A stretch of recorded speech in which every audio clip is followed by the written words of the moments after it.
আমি একটা কথা বলতে চাই যে যদি মসজিদ হারামের জায়গায় হবে না,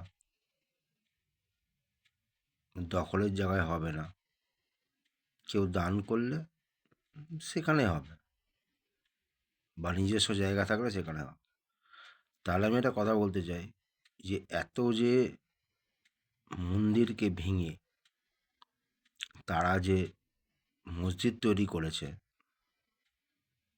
তাহলে সেখানে দাঁড়িয়ে আমরা কি বলবো?